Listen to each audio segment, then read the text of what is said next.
I'm Cliff Gorski, Communications and Marketing Director for the United Mitochondrial Disease Foundation, and we welcome you to this special webcast for patient families.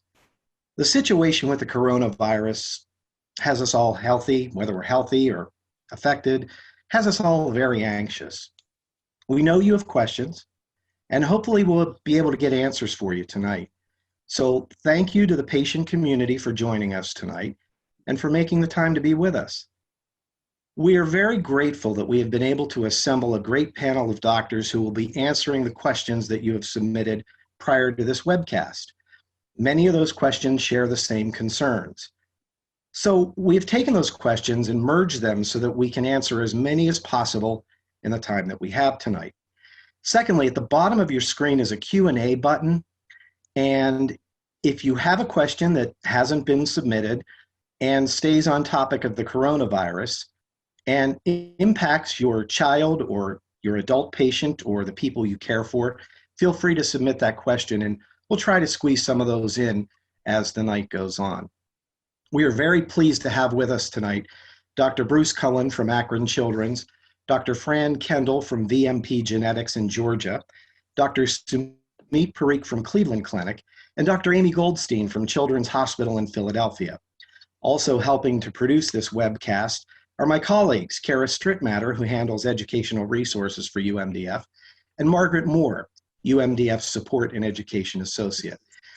So doctors, this crisis has turned all of us upside down, and on behalf of our patient families across the globe, we just want to give you and all of the healthcare workers that help so much every day our thanks for being on the front lines of this and for your dedication and commitment to our patient family. So thank you all from the bottom of our hearts.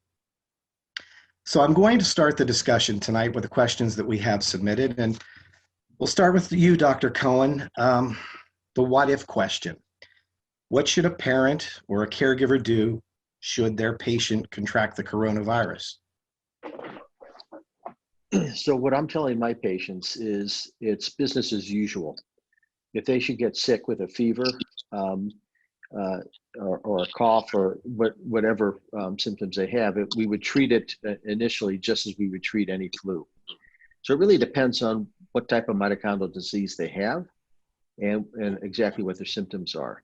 So my patients, for example, with Lee syndrome, I'm very aggressive with it, getting them intravenous hydration in a hospital type setting and making sure their ventilatory status, their breathing, is okay. That is really the most critical. It's the most critical aspect when a child with Lee syndrome gets a flu-like illness or even a bad cold. And it would be the same as with coronavirus. I think the difference with the coronavirus is that we sort of know what to expect when someone gets the flu, and that's can be difficult. We really don't know what to expect with the coronavirus. If it's an adult patient that is fairly healthy, who really hasn't had any medical problems related to ventilatory status or the ability to hydrate themselves, it would be something that we would handle probably over the phone and keeping them out of a hospital type setting. So again, we would deal with it as we would any other type of bad flu-like illness. I think that's a starting point. And I'd certainly be interested in my colleagues' thoughts about this as well. Okay. I agree with Dr. Cohen. I think, we're always cautious with our patient population anyway, because they're more vulnerable to having, more complicated disease processes or response to infectious agents. But I think part of the problem, of course, as Dr. Cohen already relayed, is that there's a lot of unknown. Meaning we don't know what would we expect. So I think I would do the same, just with a heightened awareness of heightened awareness of greater complications, and just be more aggressive if there's any evidence that they're worsening. So if somebody's at home and doing okay, then that's where they stay. But if they seem to be getting worse, you're going to be far more aggressive with that patient than a healthy 35-year-old. You might wait it out a little bit longer. Dr. Goldstein? Yes, thanks. So I think that almost everybody is probably taking a lot of preventative measures, and I know we're going to get to that. But one of the preventative measures includes not going to the emergency room as much as possible. But if you are concerned that your loved one has symptoms of coronavirus, again, I think it really depends, as my colleagues have said, about the symptoms. And I know everyone's been getting a lot of education about this virus and the symptoms. So the symptoms are fever. If you can't control the fever at home, please call your PCP, see if there's any other suggestions for medications to use for fever. If it's cough and upper respiratory issues, as long as the breathing is okay, as Dr. Cohen had mentioned, then you don't have to seek care. But if there are issues with ventilation, meaning somebody's coughing and having shortness of breath or struggling to breathe, and that's an emergency that warrants going in. As far as going to the emergency room just to get tested, I would avoid that. We don't want people going to the ER with symptoms that they think could be coronavirus related and have it be from something else, and then you catch coronavirus while you're sitting in the emergency room. Most large cities at this point have some other way of doing rapid testing without exposing you to an emergency room. So again, call your PCP or check into your local health department. There are now a lot of cities that have, kind of drive-through testing so that you can get tested without even having to leave your car and limit exposure that way. So I want to make sure people are being cautious about exposure because if you don't know you have coronavirus, but that's what you're trying to sort out, the more adventures you go on, the more you're outside of your house, and especially going to an emergency room is kind of like the last place you want to be unless you need to be there. And I'll echo the other things Dr. Cohen talked about, which are hydration issues. So we know a lot of our patients struggle to maintain hydration if they have a fever. Part of the illness, some people are having significant diarrhea and vomiting, and that's another reason to need to go in for help is if you cannot maintain hydration status. Dr. Parikh, I'll ask you to weigh in if you have any thoughts on this.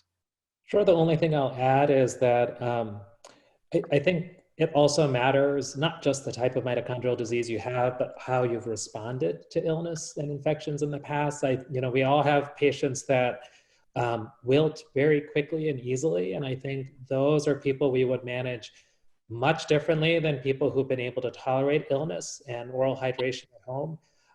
So despite everything going on, I have a handful or two of patients where I'm still going to be admitting them if they get sick and bringing them into the emergency room, even though that's not what I'd like to do, but just for their own health sake. But there are a lot of our families and patients who have been able to manage and have been able to tolerate infections and illness at home. And in those situations, we would want to make sure that if they were staying hydrated, maybe we can check some lab work as an outpatient, but we wouldn't necessarily bring them into the hospital if we didn't have to.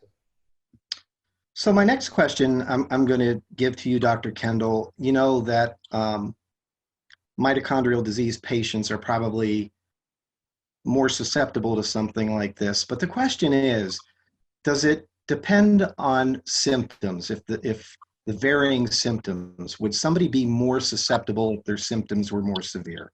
Well, first off, susceptibility is you have to define that first off. So some people are going to be more susceptible from the perspective of, some of our patients are actually immunocompromised, meaning they have low immune globulins, and those patients are particularly at risk. Then the second component of susceptibility is the degree of broad system problems. So as we've already touched on, to some degree with the former question, certain people are going to be more at risk for developing severity of disease, like those that may have respiratory compromise. Those, for example, who have restrictive airway disease, so they have muscle weakness, they can't breathe as well as other people, they're going to be more at risk. Those whose hydration status is always borderline, they're tube fed or TPN dependent or those type of problems. So as a general rule, the more widespread and complex your problems are, the more you're going to be at risk for the more severe complications. And so they're the patients that we worry about the most. I mean, as other folks have already said, if you're an adult mitochondrial myopathy patient and you have primarily muscle weakness, well, again, unless it's compromising your respiratory system, you know, you may struggle more if you get sick, but not as much as the Leigh disease kid who is, you know, has severe respiratory compromise or other multi-system failure problems. So that's how I would determine who's going to be more at risk than another patient. Okay, Dr. Goldstein? Yeah, I agree with what Dr. Kendall said. And again, just kind of as a reminder, when we talk about susceptibility, we are all susceptible to the coronavirus because this is a brand new virus that no one has seen. No one has immunity to this virus. Mm-hmm. So we are all susceptible to contracting it. And really the issue is how severe can it get, and is our population in particular more susceptible to having a more severe disease course with coronavirus. And I agree with everything Dr. Kendall said. We know that when we look at the patients that have had a more severe course, that they've had underlying issues like underlying asthma or underlying pulmonary issues, frequent pneumonias. We know that that pertains to many of our mitochondrial disease patients. And some of our patients are very frail. So the more frail you are medically, the more risk there is that the coronavirus could have a more significant outcome in a more severe course. Some of our Mito patients have diabetes, and diabetes has also been one of the risk groups for having a more severe disease course. So we are concerned that having mitochondrial disease could make it a more severe course as far as the infection and the complications go. Dr. Cohen? Dr. Cohen, you're on mute. Thanks. I think my colleagues have answered that really well. And I see there's some great questions popping up that I think we ought to get to. So for time's sake, I'm going to pass. Okay, very good. So one of the questions that we have next in the ones that have been submitted, what is the risk to a patient? And we all do this. We're all going to the grocery store. And whether you have a mask on and you come home and you take the clothes off and the mask, what is the risk to the patient in having people go out of the home and coming back in? So if you're going to ask me that question. I was going to ask, I'm sorry, let me ask Dr. Parikh that question. Okay. No, I think it's a very real risk. I think knowing that this virus lives and survives on surfaces and our hands are touching surfaces, I think it is a very real risk. And how cautious you get, I think this is for everybody, not just our mitochondrial patients, probably depends on, you know, how compulsive you want to be. There are people who will do exactly that. They will make sure they wash their hands, take off their clothes or change their clothes as soon as they come in, and clean up and make sure that any outside surfaces that they've touched, that they brought in, whether it be grocery bags or takeout food, are placed in a separate portion of the house and kept in a kind of a unclean area. And that when any of that is touched or handled, that somebody goes and washes their hands again or only uses gloves when they handle that. I think you could be that compulsive. I know Sanjay Gupta on CNN was talking about this a little bit, and I think it is a good idea for some of our families where somebody at home is a bit more fragile. Others may not need to go to that extent. Okay, Dr. Goldstein? I would say to try not to go out of the house. Many cities are now kind of in a quote unquote lockdown situation where people are being asked to stay home unless they need to go out when it's absolutely necessary to either go grocery shopping, seek medical care, things like that. This is the time you want to utilize any of those online services if they're accessible to you. Costco does mail order. We know Amazon has stepped up and is doing a lot of mail order. Whole Foods is doing delivery. And again, you know, you have to be careful if you're having packages delivered, as Dr. Parikh said, making sure that you're wiping everything down that's coming into the house. If something can be left for a few days, to leave it for a few days, but to really have those Clorox wipes very handy and wiping down anything that comes into your home.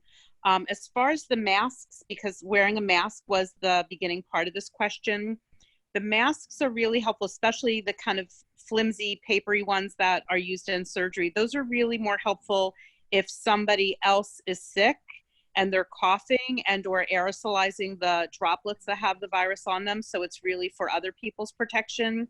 Unfortunately, wearing a mask does not really give you a whole lot of protection unless it's one of the I-95 masks, and those are in short supply at this point in time. So I don't know if that helps the answer, but I would not feel safe going out to a grocery store with a regular paper mask on and thinking that I would be safe and not contracting the virus. Okay, Dr. Kendall. I concur with what everybody has said. I mean, as Dr. Goldstein indicated, there are a lot of online services to provide groceries.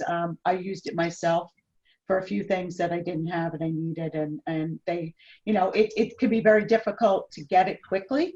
It took us 2 or 3 days to get it delivered. So of course, if it's a vital, whether it's a medication or something like that, then of course you'd probably have to go out and venture and try to get it. But if it's not something that it's an immediate need, then by all means you can go online, order it, they'll deliver it to your home. I use gloves when I get the packages, and do similar to what Dr. Parikh indicated, even though we don't have anybody compromised in our home, but we're just taking extra precautions. Dr. Cohen? So the answer we're giving today is different than the answer we'll give 2 weeks from now. And I'm saying that because it just reminds me, when I was a little kid, we look up at the sky, we wonder if there's going to be a supernova someday. So one of the brightest stars in the sky is named Betelgeuse, and Betelgeuse is 725 light years away. So if the thing explodes, we're not going to know about it for 725 years. With this virus, we're about 2 light weeks away from the real answer. And what it seems like is that 2 weeks ago, we knew New York City was going to get bad, but we didn't know that 3 weeks ago. In Akron right now, we have 0 confirmed children with coronavirus. We have 0 confirmed hospital staff with the coronavirus. And so we still don't know when things are going to turn rough in Akron. So the answer to the question is that you really just can't answer it, except if you're in a place like New York City, where you know things are really bad. So I think if you're living in New York, you ought to cloister yourself in the house, away from everyone else, never go out, whether you have mitochondrial disease or not. If you're in Akron and you want to go out and play on a sunny day today, it's probably, not that it's sunny here, but it's probably okay. You know, I'm extra cautious. And the next question someone's going to ask is, do I let my kids go back to school in a week? And if for a mitochondrial patient today, my answer would be no, wouldn't let that happen. Because I think things could still turn very bad in the next couple of weeks. So when do you know when it's clear to send them back to school, even if the all clear has been given by the district? I would ask you, Dr. Cohen. I think the best time to ask me that question is today. They give the all clear, because I'm very concerned about. We're really talking about the fragile kids. Yeah. That things probably aren't. We're probably not going to get that all clear for a few months, a real all clear for a few months at the earliest. You know, there's a million questions about this virus that we just don't have answers for yet.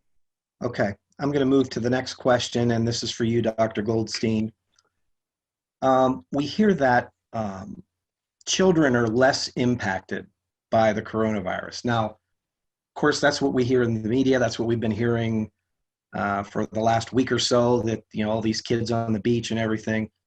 So how does it affect children who have mitochondrial disease? Yeah, I'm going to echo something that Dr. Cohen just said, which is that we are still learning a tremendous amount about this virus because it's brand new. There are many things we don't know. Influenza also works similarly, where we know that the very old people can be more significantly affected, but also with influenza, it looks like the younger kids can also be really affected. We have seen less children become more severely affected with this virus, but I don't think we really truly understand why that is. There's a lot of hypotheses out there about their immune system, about many other things that could influence this. But there are children that have been affected by coronavirus. And I know Dr. Kendall lives in Atlanta area, and I know there's a child at CHOA right now. There are starting to be children popping up in different big cities in the US that are in a critical care unit intubated right now. And so when we say that it doesn't affect the children as much, it's really qualified by as much. It does seem that older people have more serious complications. We also have to remember that, we don't know how many people in China have mitochondrial disease. We don't have really good statistics on that. And so we're going to see in the US how this kind of plays out among the children that have any type of chronic medical illness. We're certainly hoping that we see that children, are similar to how the children have been in other countries where there are less severe complications from getting the virus. Okay. So, Dr. Kendall, there is a question seeking advice on what parents should keep on hand, kind of like a sick kit for their kids. What do you think about that? Should they be prepping for that kind of a thing? Well, I'm not sure what they mean by a sick kit. Are they, if they're just talking about what do they need in anticipation of? Yeah, I think it's a kit and a plan. I think in part it's going to, again, depend on a given child patient in terms of what their medical issues are. So, of course, we were recommending, and everybody's still recommending, to have extra medication on hand. They're allowing for extra months of prescriptions. And again, part of that is to reduce the exposure and the number of times you have to leave the home to go get supplies. But so that's one thing. The other thing is, again, if you're TPN dependent, now some of these things have shelf lives, so you can't, hoard it for 6 months and think that it's going to still be okay. But there's certain things that do have an extended shelf life, and you can get extra supplies, extra tubes, clamps, anything that you use on a day-to-day basis, if you can get it. Now, it might be challenging with some things. I know that we ran into all sorts of problems just getting masks. I have a few, but I couldn't get any. I couldn't get any extra gloves or gowns or any of that stuff. So it is challenging to do that. But as much as you can, any of those critical supplies and medications would be what I would focus on. If your child's formula dependent, again, make sure you have at least, I would say, probably at least a month or two supply if you can get it.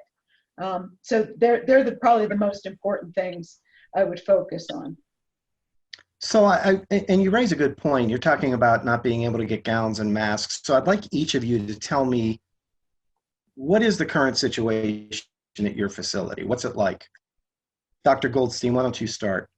Well, I'm very lucky. I'm not on the front lines right now. And so, in my practice, I see patients mainly in the outpatient clinic, and we shut down our outpatient clinic about 2 weeks ago and converted immediately over to telemedicine visits. I was having a little discussion before the phone call with Dr. Kendall and Dr. Cohen about some of the limitations of doing so very quickly, because telemedicine is very new for my practice. And so, we have some restrictions on what patients we can see. And right now I'm currently limited to see patients only who reside in Pennsylvania, where I have a license to practice, as well as New Jersey. What I hear from my colleagues, though, is that they're gearing up for a lot of heavy business in the emergency room. There is a shortage of PPE, that personal protective equipment, and masks. There was a very big call for donations, and construction workers and teams came out and donated masks. We had people who run tattoo parlors donating masks and gloves because they're out of business for the time being. And I think that my colleagues around the country have experienced similar, where emergency rooms and ICUs have been running out of PPE rather, and if there's any source of extra lying around, people have been asking for donations. One thing that we move very quickly into doing also is just serving the inpatient team, and we've all been trying to restrict how many people actually need to go into the hospital to limit that. So we have one attending that is going in and seeing all of the metabolism patients, and that is excluding the residents and fellows. The residents and fellows right now are at home and only going to be called in a backup situation. Okay, Dr. Parikh, Cleveland Clinic, how are things going? Yeah, no, it's very similar. I think there's a lot of restrictions that they've put on who can actually go and see a patient in the room, just because of so many shortages as far as protective equipment goes. They're also even putting restrictions on, something similar, who can round on patients, who can go in and even consult patients, who can examine patients face to face. They're trying to do as much, even for patients admitted in the hospital, almost in a virtual sense, in that there's not your own team member in the room, but it's somebody from the other team or the nurse who's going to walk through the exam and show you what's going on using a video, but you're not going to be allowed in the room just because there's not enough equipment available. And I think this is only going to get worse. Dr. Cohen? So our hospital, Akron Children's Hospital, is located 40 miles south of the Cleveland Clinic, but we share a property border with a gigantic adult hospital that is now Cleveland Clinic's adult hospital of Akron. So one of the things that's gone on over the last 11 days is we're in code yellow. That's disaster plan. Hospitals go in code yellow when there's a hurricane, like the one that hit Puerto Rico, or the one that hit Houston several years ago. And they stay in that code yellow for 2 or 3 days before they go back to normal. We've been in the disaster plan for 11 days, not because we have any patients with coronavirus, but because we expect that Cleveland Clinic Akron will be filling up with patients with coronavirus. We're preparing to become an adult hospital temporarily. And all the hospitals of Akron are working together so that we can pitch in as long as we have beds in our hospital. My day now starts about 6:30 in the morning. I have to go to the command center to get instructions. We've been spending a lot of the last 10 days developing staffing plans, basically trying to figure out who's going to be working at the hospital and who's going to be working at home. And what we've come up is we have 2 teams, the A team and the B team. And for these 2 weeks, the A team is working at the hospital, B team is working from home. If they have nothing to do at home, they can watch TV, read a book, write a paper. In 2 weeks, everyone switches. And the reason is that if someone starts getting sick on team A, they're going to have to go home, and someone from team B is going to have to come in and replace them. We've also set up, I'm also running the Research Institute, and we're shutting down much of what we do at the Research Institute. One of the things that we can't shut down is how to take care of the animals during this period of time, because pretty much all the staff has gone home. So we have to come up with ideas of, who's going to feed the animals as well. In the background of all this, we're taking care of our patients. So it really is, it's been one of the most exhausting times in my career, probably one of the most invigorating. And the other thing I'm doing is writing educational content, which includes, among other things, what Dr. Kendall's been doing for the last umpteen years, and that's taking care of patients virtually. And to be real upfront about it, how hospitals are going to get paid to do that. Interesting. That brings me to my next question, because we're getting a lot of this too. So patients are scheduled for appointments. Do they keep them? Do they reschedule, especially the ones that are traveling to see all of you? And I'll ask Dr. Parikh to answer that one. Sure. So I think it also depends on the hospital system and what they're allowing. I know I have friends where they're not allowed any face-to-face visits unless it is emergent. and everything has to be done virtually. For us in Cleveland, we've been given kind of guidelines for screening. But I would say 90% plus 95% of our appointments are all being done virtual, whether they're new or follow-up. And then there's a select few patients, not necessarily mitochondrial patients, but patients that we are bringing in if we really need to do a face-to-face exam that can't just be done by video. But I know that there are other colleagues who just, the institution is not allowing anybody on campus unless they're going to the emergency room. So, Dr. Kendall, obviously you have telemedicine. You can see patients, but what would you suggest for patients who have to travel or have appointments scheduled in the next, let's say, 4 to 8 weeks? Okay, so a couple of things. Well, of course, you know, for the most part, we would see most of our patients in the office, and I would use telemedicine for follow-ups and a lot of international consultations. But we, like others, have converted to complete telemedicine right now during this time. So I did get a question last week from a family about just that, asking whether this child should go in to see her neurologist because the mom got a message that her EEG was abnormal. So the first thing I said was, yeah, you have to talk to the neurologist and find out the degree of concern. But I think that's the key. There's a couple of components. It's one, is the institution you're going to travel to or the individual you're going to travel to even open to see you? And number two, what is the level of emergency or urgency of seeing or keeping that appointment? And so you have to measure all of that. And I would be very apprehensive with anybody, but certainly with somebody with chronic disease, of getting on a plane or traveling across the country and being exposed to potentially thousands of people for the purpose of a non-emergent issue. And so I would say to utilize the telemedicine resources, use your local providers. And then, you know, again, I'm seeing patients every day. I just finished my notes at 7 o'clock before we started this conference. So we're continuing to manage people and call in prescriptions and fax orders and everything else we need to do. But again, I did not want to put myself or, most importantly, my vulnerable patient population at risk. So that would be my advice. Okay. Dr. Goldstein, you know, a lot of patients, a lot of parents, a lot of caregivers, they come in very close contact with patients because they may have to change a line or fix a feeding tube. What's your advice to those folks? How can they prevent transmitting and being such close contact? So are we talking about just the immediate family or people that need to come and help?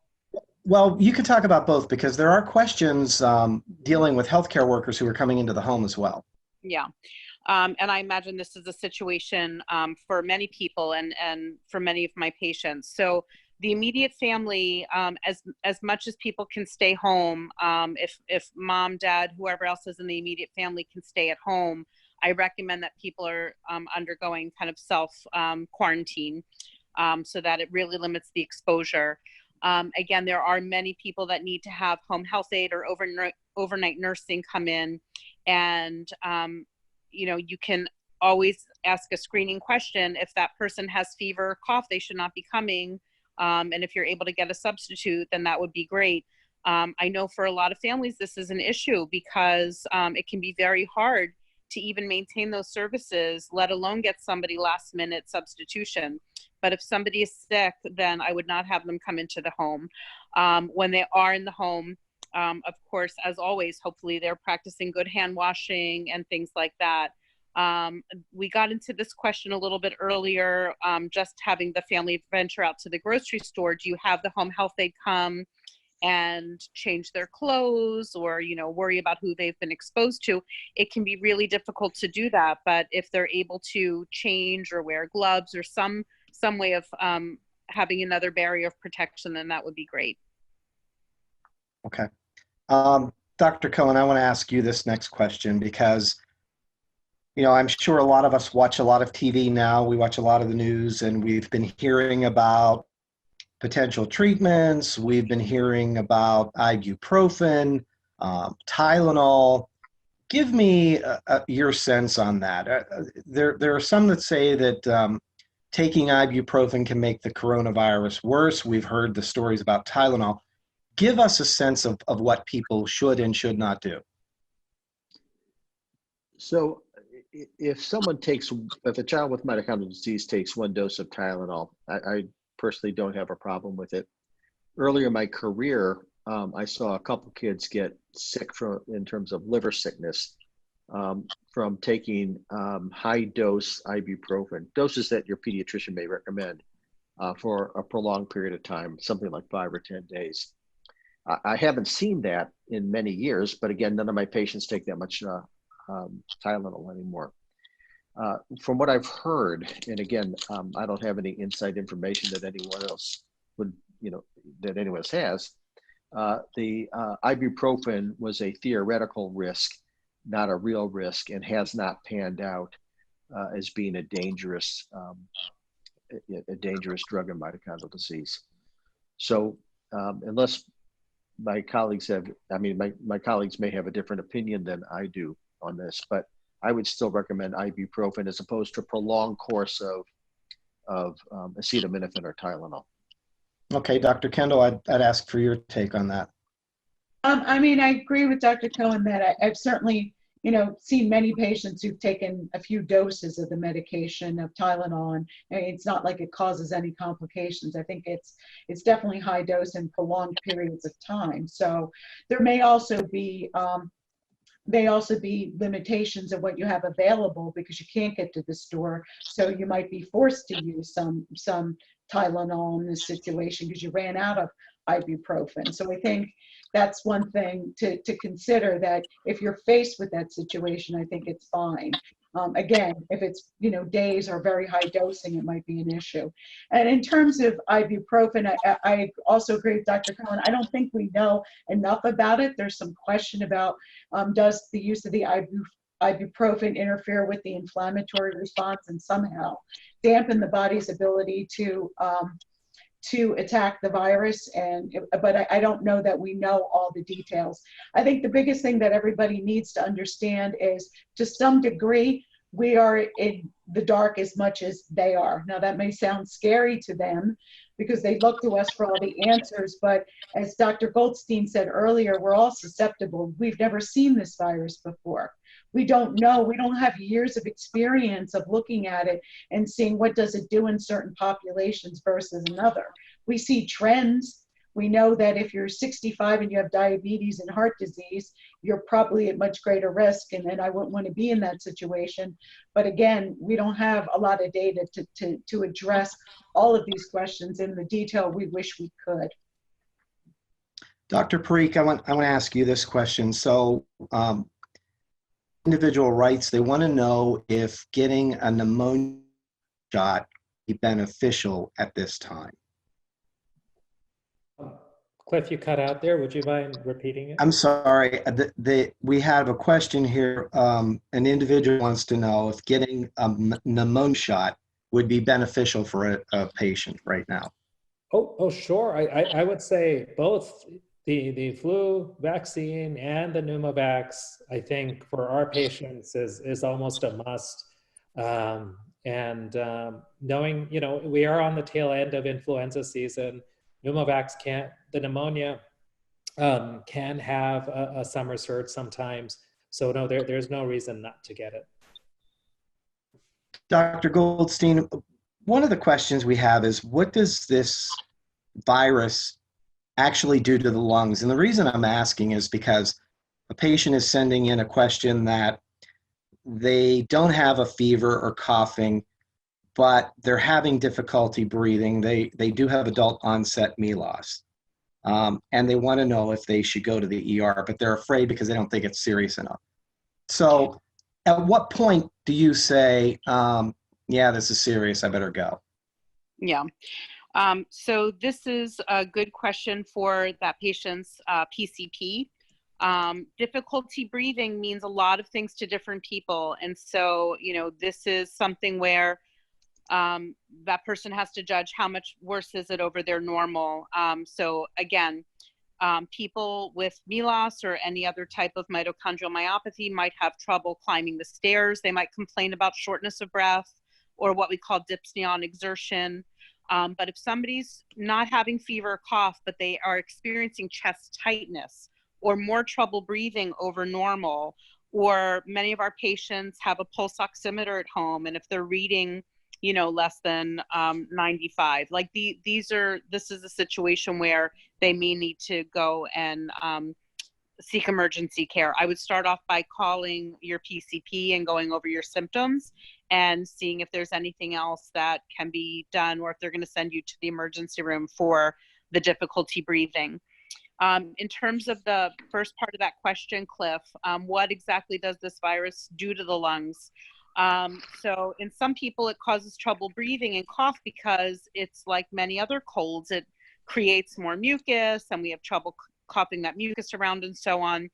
But in this particular virus, what happens to the people that are experiencing really life-threatening respiratory issues is it's causing something called pulmonary fibrosis. The lungs get very stiff.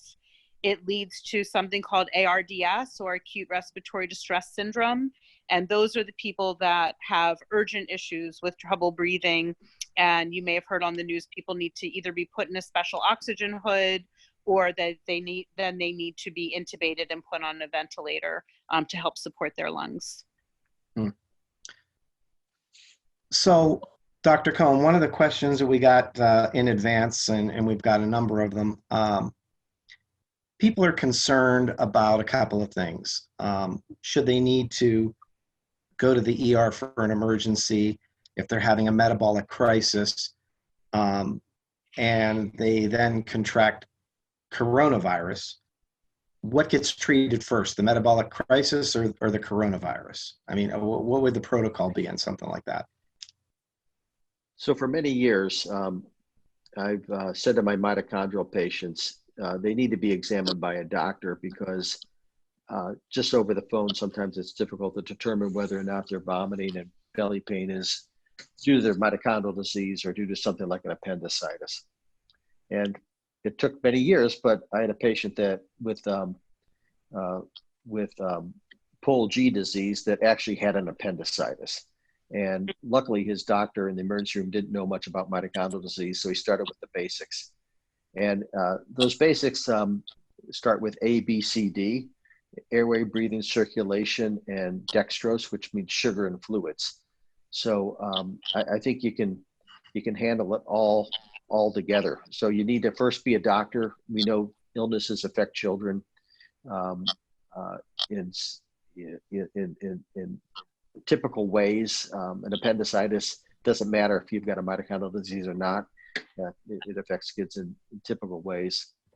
And I had to turn my head away from this discussion a few minutes ago, because one of my patients is at home with a bad migraine, not eating, can't drink.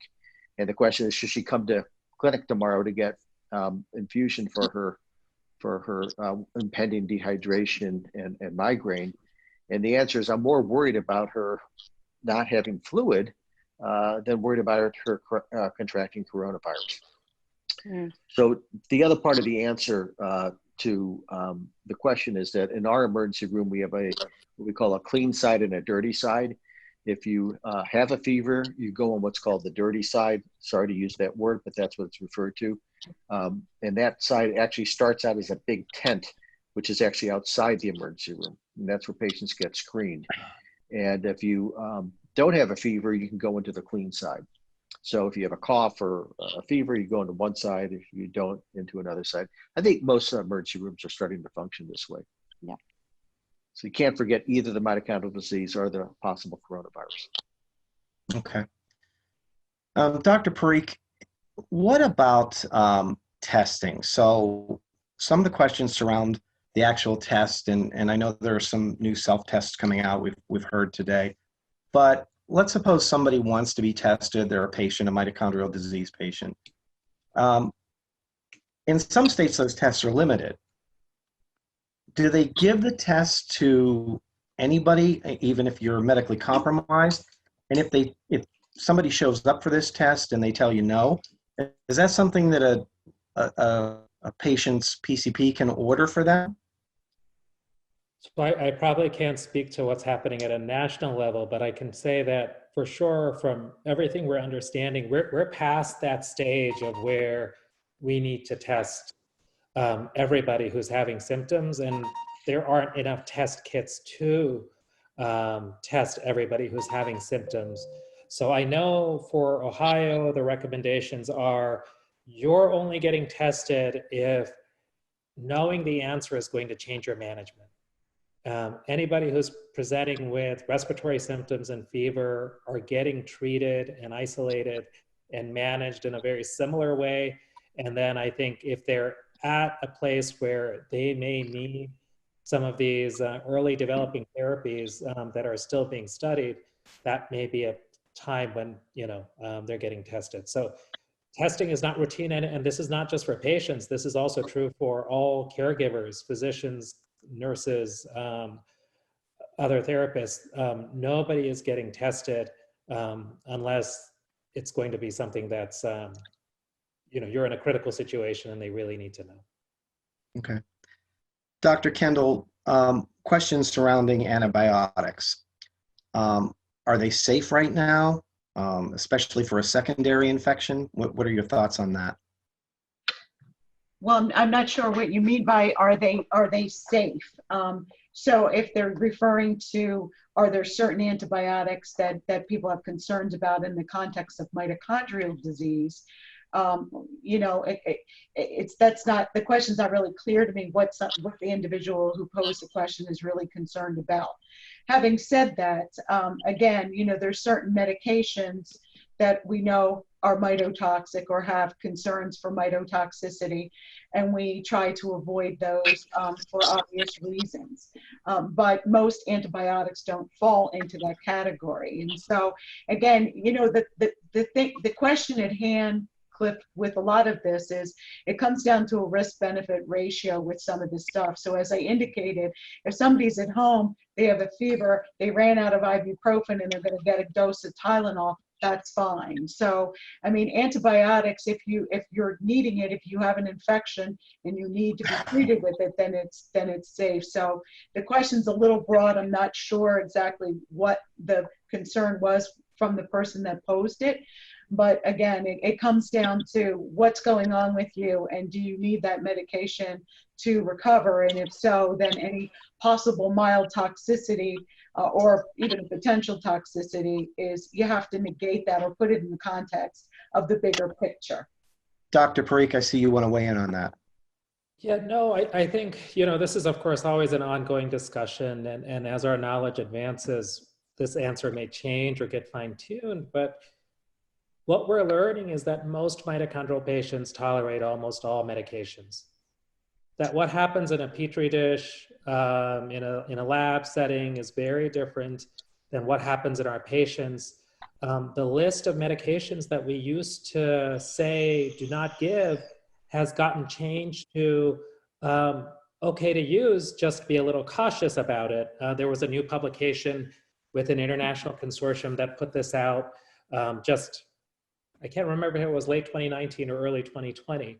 And other than valproic acid, almost everything else on those old lists were not completely cleared, but cleared in the sense of use, but use with caution. Just be mindful that some of these things may worsen some numbers or may cause problems, but it's not a do not use. And I think this is going to maybe come up with, for example, chloroquine and hydroxychloroquine are being looked at for treating coronavirus, and we don't know for sure if this is the right treatment, but it may end up being given to many patients, and especially our mitochondrial patients. And I think right now there's no reason, what the coronavirus does to the body and the lungs is known and is going to be much more risky and dangerous for our patients than those medications, unless they've been exposed before and they know that they've had some sort of serious side effect. And in fact, some of the patients were asking about that malaria drug and how it would interact with what we're having to deal with. A question that came up, I know, can people make their own masks? I mean, is that safe? They use a washable cotton and elastic if somebody's a seamstress? I mean, it's a legitimate question since we have such a shortage. And Goldstein, that one first. Sure. Cliff, you were breaking up a little bit, but I understood the question to be, what about making homemade masks? And Correct. I know there are many groups that try to mobilize this effort, and I think it's wonderful because people in this kind of crisis, they want to jump in and they want to help. I've seen a few papers where they actually did a head-to-head study on homemade masks versus the surgical masks, and unfortunately, it doesn't look like the homemade masks are really helpful, which is very disappointing because I know a lot of people got busy and are trying to make masks and donate those to the medical community or to use. And so I'm a little torn. I hate to dissuade that type of effort, but I don't know if it's better than nothing. Okay. Well, it's ingenuity at its best. So we're getting some questions about people who use CPAPs and have apnea. So Dr. Cohen, I'll ask you, is somebody that uses a CPAP or has sleep apnea, are they more at risk for this? Or could it be worse for them if they get it? So people with mitochondrial disease that use CPAP do so for a couple of reasons. Number one, it's the same reasons why anyone else may need CPAP. It could be being a bit overweight, having a thick neck. It could be because they have a myopathy and their ventilatory muscles are weak and their throat muscles are weak. And I think that second group is at a much higher risk of getting any complications from a bad cold or a flu or the coronavirus. The other complications are that if you've got pulmonary disease because you're a smoker or got emphysema, you're at high risk. And I saw one paper that suggested that having diabetes was also putting someone at a high risk. So I think you got to look at the whole picture, not just the being on CPAP, not being on CPAP. Okay. Here's a question. I'll ask you all thoughts on this. So let's say the unthinkable happens. Somebody in the household comes home with virus, at a medically compromised spouse or other adult or a kid. What do you do? Dr. Parikh, I'll let you answer that one first, and then I'd like to go around the horn and hear what everybody else has to say. Cliff, sorry, you cut out there again. This was about somebody who comes into the home or is living in the home who has a coronavirus infection. Is that correct? That's correct. Yes. Okay. Boy, that is very tough. I think, especially if you have people who might be vulnerable at home, whether they're immunocompromised themselves, they're older, or have mitochondrial disease. I think people have been doing different things. People have been isolating in the home, which can be very hard. I've heard about people who have made rooms in the garage, people who've used their guest rooms as kind of isolation areas. And that person ends up getting kind of quarantined for those 2 weeks in that area. And then the only person who's really coming in contact is one other adult who's maybe a little bit less vulnerable. We've also heard of people using hotels for that purpose, at least in the Northeast Ohio area. I'm curious to know what others have been hearing or doing. Goldstein? Yeah, I've heard similar stories, where there's somebody who is in self-isolation within the house and, the wife will leave a meal for the husband outside the door and then she goes away and there's, a lot of hand washing. Unfortunately, I think once somebody's symptomatic, if they've been in that home the whole time, I'm afraid that, the exposure's already taken place and it may just be a matter of time before everyone in the house either exhibits symptoms or not. One of the things that we do know about children is that they can be asymptomatic, completely asymptomatic, even after they've had exposure. So I'm not sure if given an immediate family, if, kind of this self-isolation is really, truly necessary. But again, it's one of those things that we don't quite understand. And I don't know if isolating the sick member of the family when the exposure's been happening already for a few weeks, if it's truly necessary. I think at this point, families, there may not be a known answer. And so families may have to kind of make that decision on their own about how comfortable they feel. Certainly, if the person who's sick is coughing and continuing to kind of spread those droplets everywhere, it's probably best for them to either be on their own or to be wearing a mask to cut that type of thing down. And I would still maintain distance, away from people. We're kind of hearing about the 6-foot rule and lots of hand washing and things like that. Dr. Kendall? I've heard similar case scenarios as well.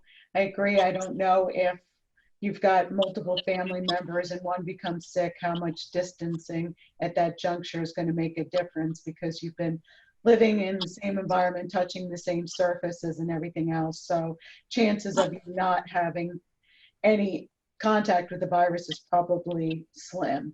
So I don't know how much how much any intervention at that point can really make a difference. But certainly you can continue to do some of those, separation just out of abundance of caution. But again, I don't know that it would make much difference.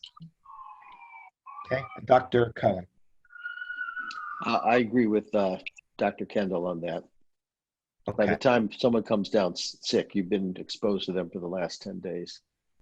So let's talk about we've talked about healthcare workers coming in the home. What about the people that live in the home? So you all work in healthcare. I work in a house where somebody works in healthcare. And some people they're essential employees. They have to be there, but yet they're exposed to this kind of stuff. So, short of quitting, Dave and Dr. Goldstein, I'll start with you. What's your recommendations for people going on work and then coming home after potentially being exposed to this? Yeah.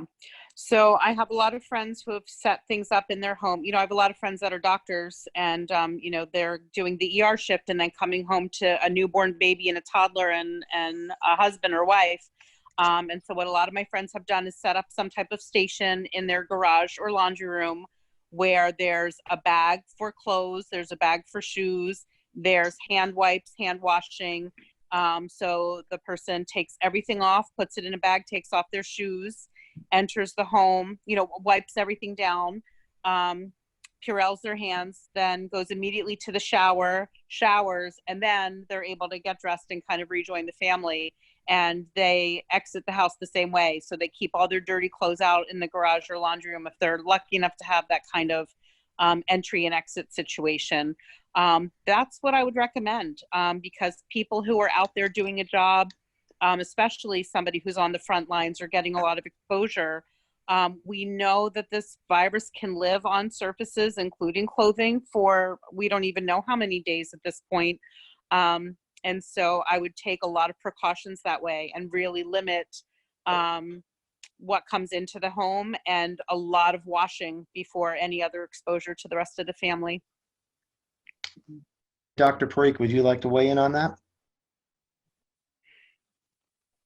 Oh, No, good. Dr. Cohen? Just what we've done as our own personal household where we don't have mitochondrial disease is we've probably been a little lax about this, but coming into the last 10 days, my daughter was in an orchestra with 80 other kids, probably about 15 hours a week. My son was on a baseball team, equal amount of time. and my wife and I are working in the hospital. We sort of figured we all had it or we didn't have it. We're now starting to do exactly what Dr. Goldstein described is we get undressed and coming in, and the clothes go in the washing machine, and we go upstairs and shower. You know, kids, close your eyes type of thing. Dr. Kendall? Yeah, I mean, me personally, we haven't been in the hospital setting or the clinic setting for since last week, so that we're not continuing to have ongoing exposure, and we've kind of self-quarantined, so we're not leaving the house or otherwise, so we don't have the ongoing exposure. I do know that some, though, healthcare workers, when you hear some of the reports out of the really hard hit areas like Italy, some of the healthcare workers were not even going home. They would be staying in hotel rooms or other places where they weren't being exposed to anyone because they didn't want to expose their families. Now, that's extreme. That may not even be viable or feasible for some people, but that is what some people are doing as well. Okay, I'm going to move on to some of the questions that patients and families from across the globe are submitting currently online. So one of the questions that we have, and it's interesting to find out the answer, what you think about it. Can the coronavirus spread through a room like an aerosol, or is it just a droplet if somebody sneezes? And Dr. Cohen, I'll ask you that question first. Sure. So when I was a kid growing up, there was no vaccination for measles, and they would have measles parties or chickenpox parties, meaning that if you're just in the same room with someone, you're going to get it. And from what we've been told, coronavirus doesn't work that way. It's droplet spread. So if someone sneezes, you know, for the next few minutes, those particles are going to be in the air, suspended in the air, but they're going to quickly drop out of the way. So it's not like measles or chickenpox. But that doesn't mean that you're not going to get it from someone, especially if you touch them, shake someone's hand, because those viral particles do live on the skin for a period of time. So the next question, Dr. Parikh, I'm going to pose to you. So the question is, if somebody may be not receiving a diagnosis just yet of mitochondrial disease, is there any reason to believe, and you know, it's an interesting question because if they're already medically compromised, would this disease, would this virus manifest into more mitochondrial related symptoms for somebody that may just not have a diagnosis yet? So I guess the question then is that, so you have symptoms maybe suggestive of mitochondrial disease, but it might be milder, and could COVID-19 potentially bring out more severe symptoms? And I guess, you know, it's not just COVID-19. I think for our patients who have a genetic mitochondrial disease, there is absolutely a risk of any illness or infection potentially creating symptoms. Why some people are more susceptible to this, regardless of age, why some people seem to be less susceptible, we don't fully understand. And that's where we do try and individualize care. So I think it's not just COVID-19. I would say that almost any infection, illness, fever could potentially bring out underlying mitochondrial problems or make older symptoms become more severe. Dr. Goldstein, I'm going to pose the next question to you. And, you know, there was a question that was submitted earlier. The patient has autism, and one of the things the patient does is touch their face. We've been told not to do that. How do you keep the patient from doing that, especially if they're out and about? Yeah, well, hopefully that patient is not out and about, because I think that, you know, I would hope that most places are now in a self-isolation. You know, I want to encourage families to self-isolate, even if it's not mandated yet by your district. We know that this has been a quite serious illness, and there haven't been a lot of overriding statements or guidance, and it's kind of been thrown to local communities and local government and so on. And it has been very much city by city or state by state. But at this point, I think it's very safe to say people should be self-isolating. Having said that, this is a difficult question. There are children that have neurobehavioral differences that do either a lot of self-stimulation type of things where they are touching their face or biting their fingers. I had a mom talk to me today about this. How is there any way that we can continue to limit the touching the face or the biting of the fingers? There's some behavioral strategies involved with that, of course, but these are things that, people have been trying to implement for a long time for many reasons. So I'd say it's going to be really hard. For sure, if you have Purell or any kind of hand gel, lots and lots of washing of the hands. And if the child touches a surface, then to wash their hands as much as you can. It's difficult. We're not going to be able to avoid it completely. And so I think, the best thing you can do is try to make the home a very clean environment. Make sure you're wiping down all common surfaces, doorknobs, countertops, anything your child touches, toys. I would do at least 3 times a day, Clorox wipe everything so that things stay clean. And that way, even if your child is touching things and you can't be constantly washing their hands, hopefully their hands are as clean as possible. Dr. Kendall, I'm going to ask you the next question. We talked about sending kids back to school, but I think that was more specific to an affected child. What about their siblings? Should they also adhere to the stay home till it's clear rule? Because they're going to school, they're going to be around other kids, they're going to be bringing it home. I think whether it's another adult in the household or a child, it's somewhat irrelevant from this following perspective, is that they're all at risk for contracting. The difference is how sick they may become. And so if you've got a vulnerable patient in the household, whether it's a patient with a mitochondrial disease or an elderly grandparent with multiple medical problems, anybody who's coming in and out of the household continuously in this type of environment is going to pose a risk. So I think, again, in order to mitigate some of the risk, the only thing we can do, just like Dr. Goldstein said about the child with autism, you're not going to, short of sedating that child and knocking them out, which of course you're not going to do, how can you prevent that? You can't. And so what you have to do is try to mitigate the risk, which is cleaning the surfaces and hand washing. So it's the same thing in a household. You have to reduce the exposure. And the only way you can do that is by all family members, and that may include other kids. So I would say that I think, I would not send them back to school with ongoing concerns, even if the school district says it's okay.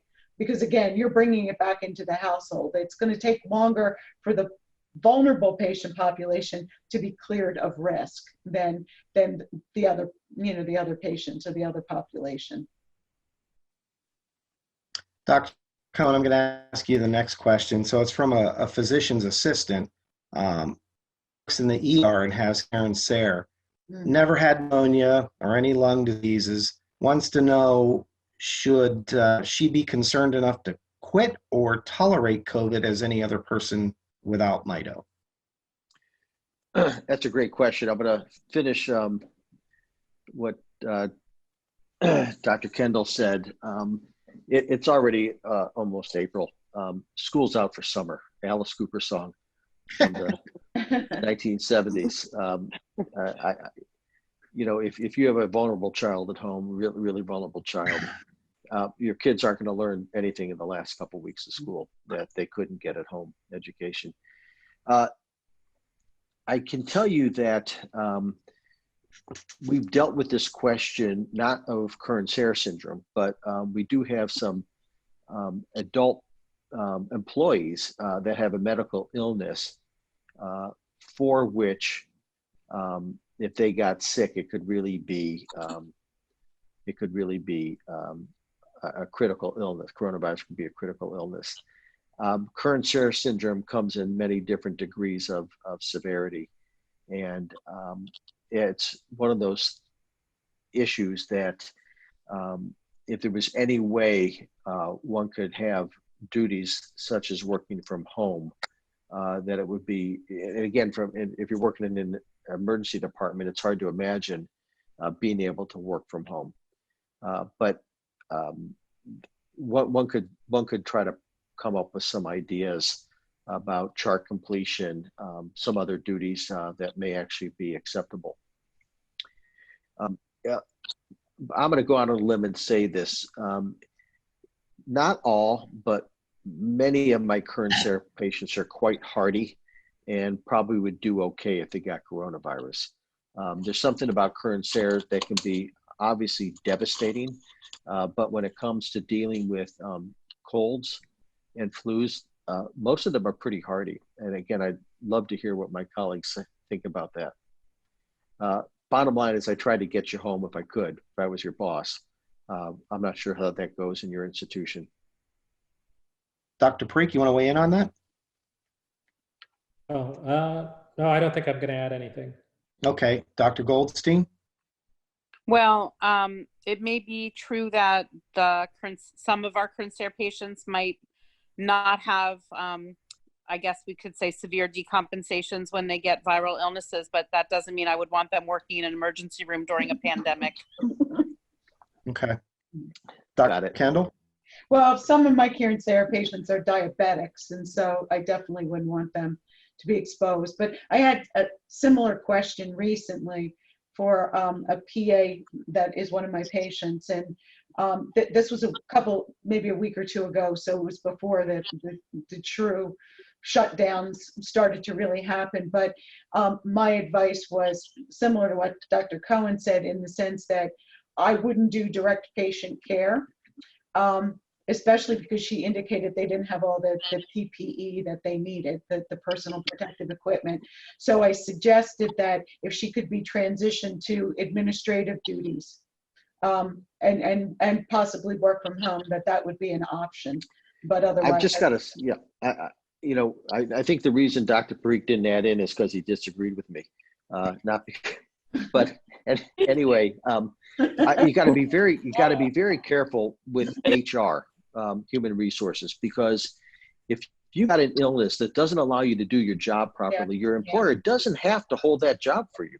Yeah. And depending on, and your institution's HR department may say, I can't make an exception for you and not make it for the 60-year-old employee who has asthma, who would also be affected. And so it ends up being a really potentially risky employment issue as well. And it's easy for us to say health comes first before your employment, but that's because we got jobs. And if you make, so I would seek some advice and tread very lightly on saying, put me at home or I have to quit, because they may say, go ahead and quit.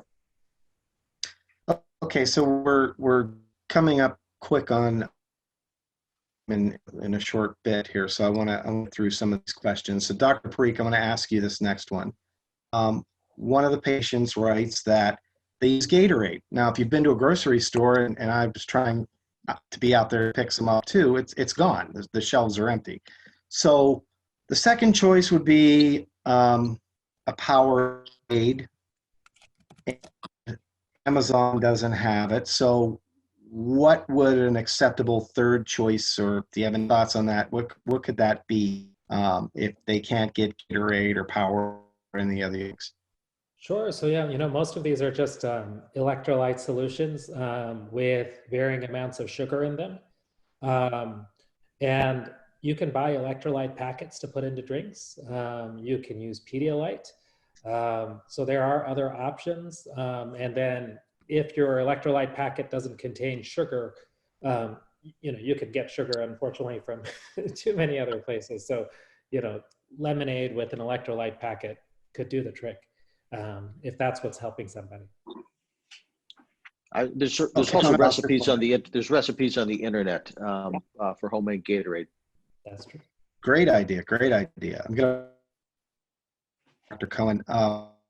Patients currently in clinical trials, what happens to them in a situation like this? So we actually just today emailed our sponsor for one of our trials to do home visits. So we have to get their permission first, If they give us permission, we go to our institutional review board to ask for emergency permission, and we let the FDA know.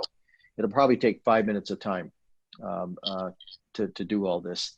If the sponsor doesn't give us blanket permission to do this, then we basically make the best medical decision for the patient and tell them we'll do a virtual visit.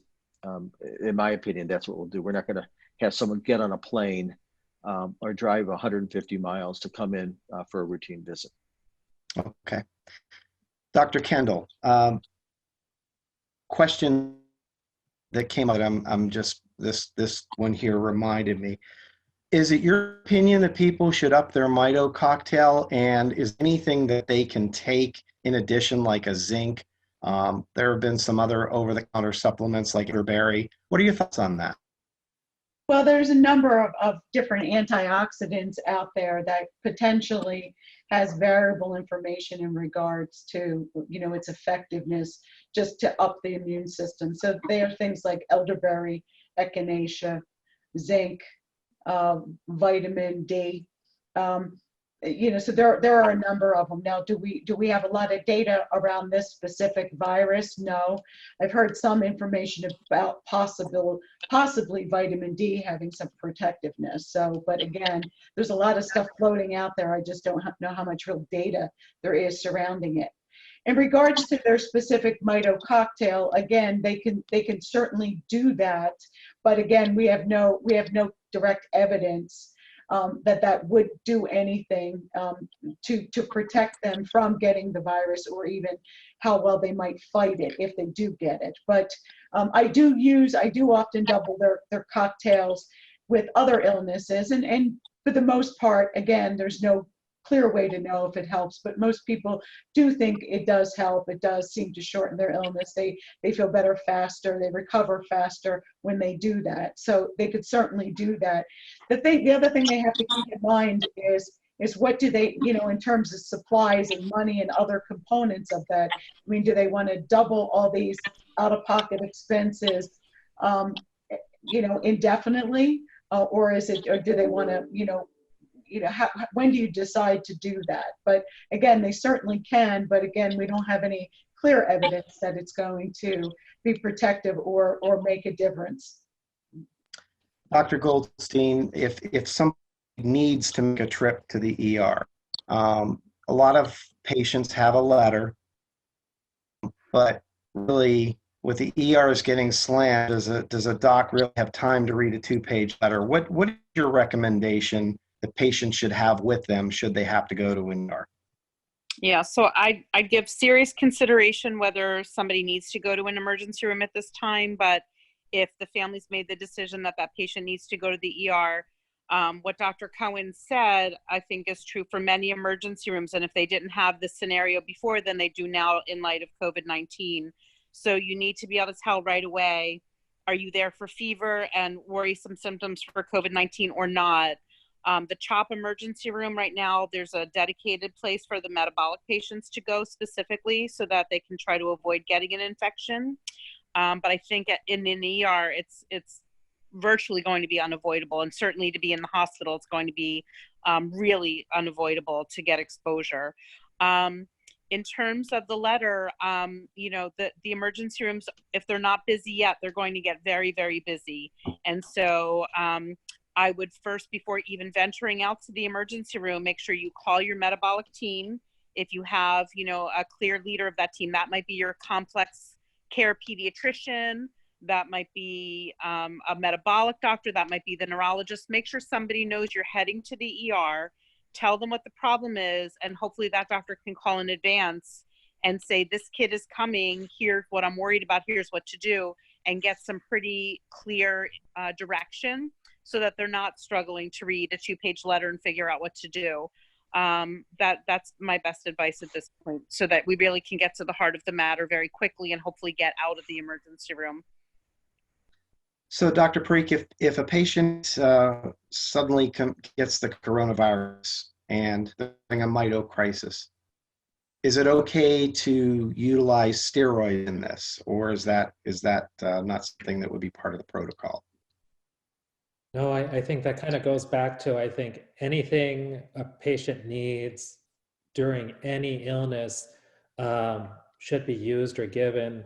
Again, outside of valproic acid, other things should be used with caution, those things that are on our use with caution medicine list, but it doesn't mean they shouldn't be given.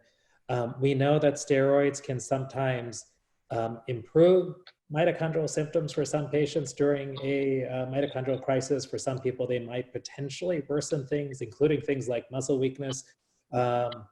And so I think if it needs to be given as part of COVID-19 treatment and therapy, it should be used, and then we should kind of help manage the accompanying side effects.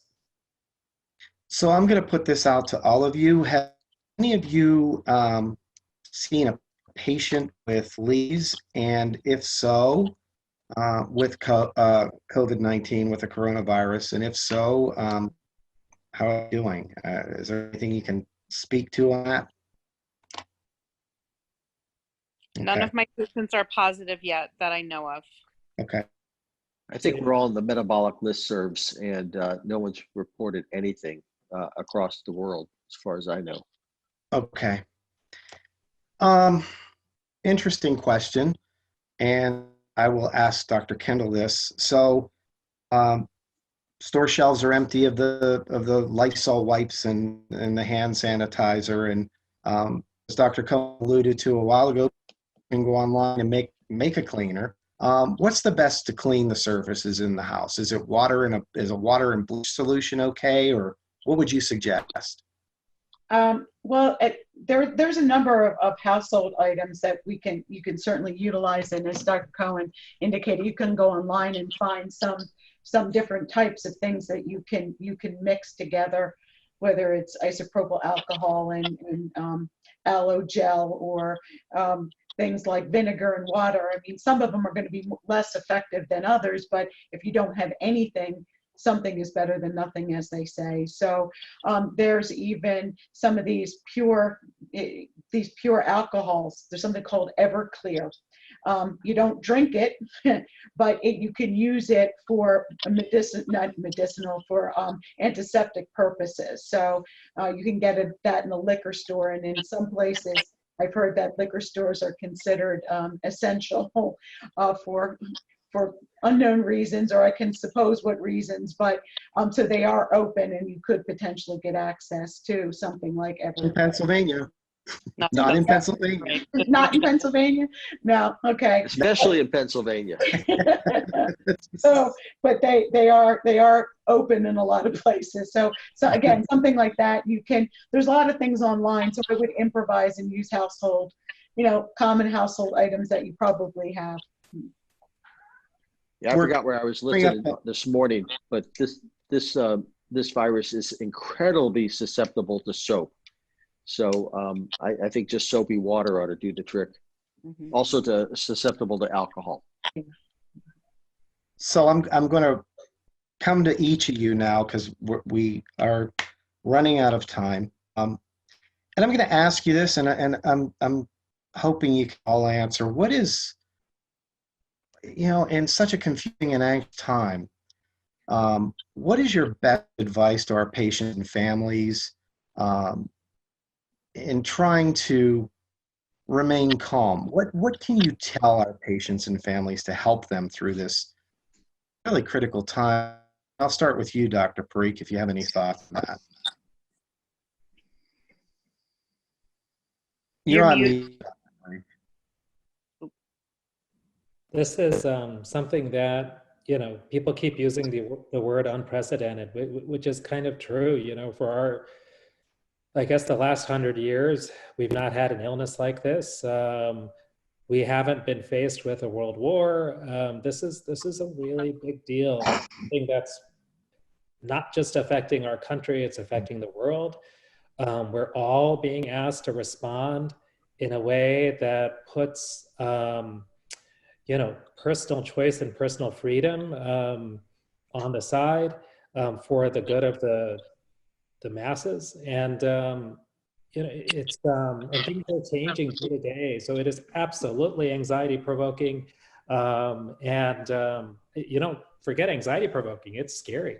We get 3 emails a day from headquarters at work And at least for the first week and a half, you know, people were changing the rules every 6 hours. And we've seen nothing like this from the medical side. So, but from the family side of things, I think it's hard being at home. It's hard having everybody on top of each other. It's hard not being able to get out and even see extended family and friends. So we've all got a rough couple of weeks, maybe a couple of months coming. And who knows how long we'll have to, you know, we'll have a little bit of a reprieve for where we might be asked to do this again for a month or two. From the medical side, this is why we're all here. You should not be going through this by yourself. This is something that you need to lean on us for. And you do not need to worry about making these decisions on your own. You know, we love Epic MyChart. For something more urgent, we always want a phone call. But we'll let you know if you're bothering us, which is rarely ever the case. So we really would rather you lean on us. We'd like to hear from you. And then hopefully we'll be able to help that way. Thank you. Dr. Did you say Dr. Kendall? You cut out. Yes. Okay. So I echo much of what Dr. Parikh said. I wrote, I'm an amateur writer, and I wrote a piece that I provided to you folks, and you apparently posted it on your Facebook page the other day. And it's titled Together, and that's the overwhelming point, I think, of all of this. We're all under undue duress for any number of reasons. Those of us who are on the front line have their direct personal safety, but each of us is facing uncharted stressors and duress.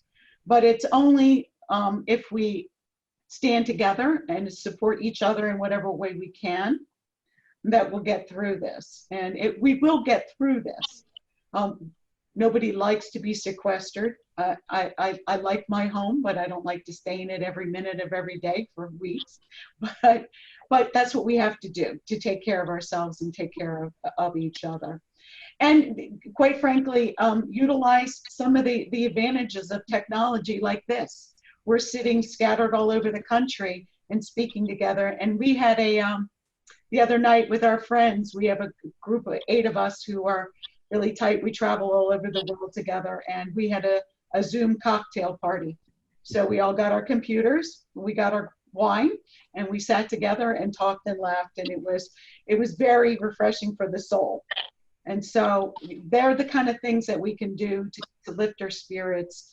But again, remember, sometimes when we get stuck in our own anxiety, the way to help get out of that is to focus on somebody else or something else. And by helping, whether it's, you know, picking up a meal for a friend if you're going to the store anyway, or just calling a friend and giving the kind word, those things will help us, and that permeates and lifts our spirits. So that would be my comments to everyone. Dr. Cohen.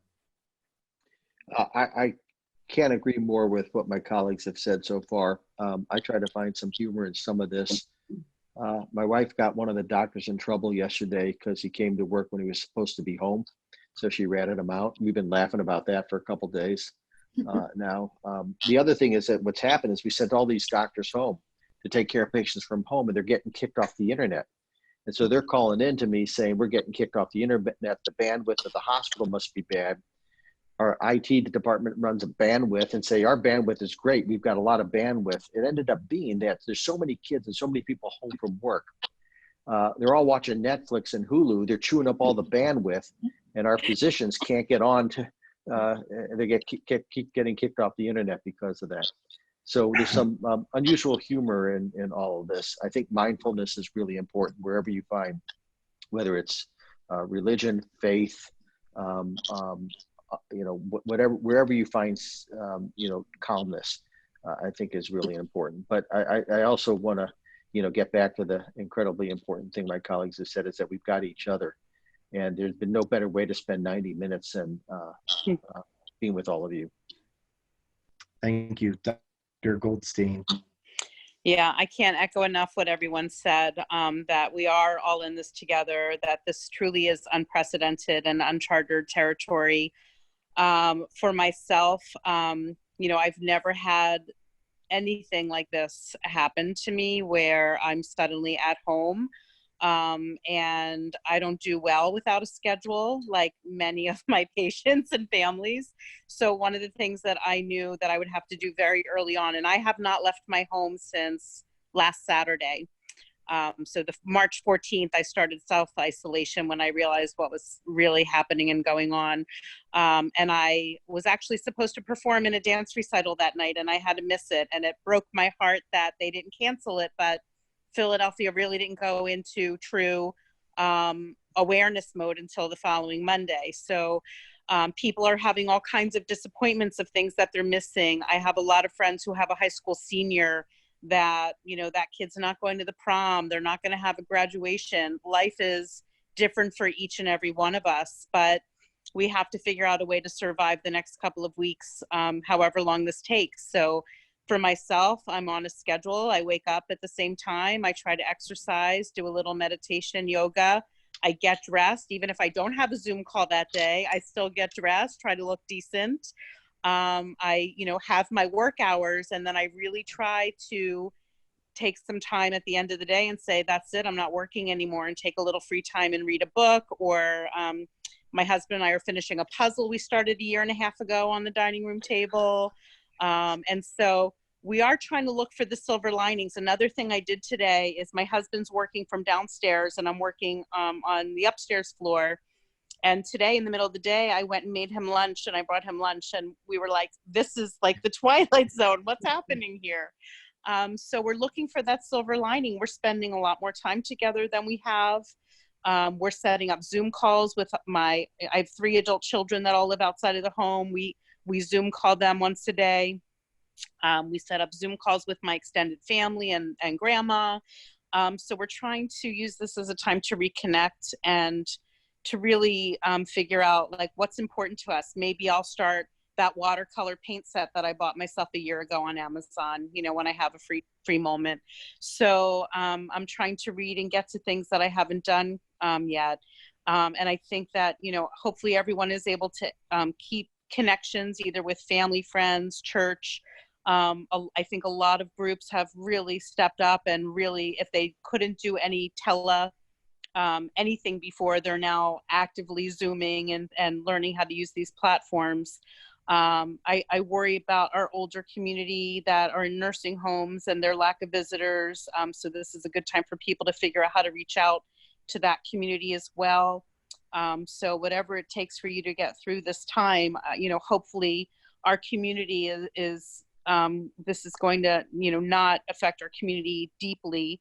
But hopefully we'll just all get through the self-quarantine time.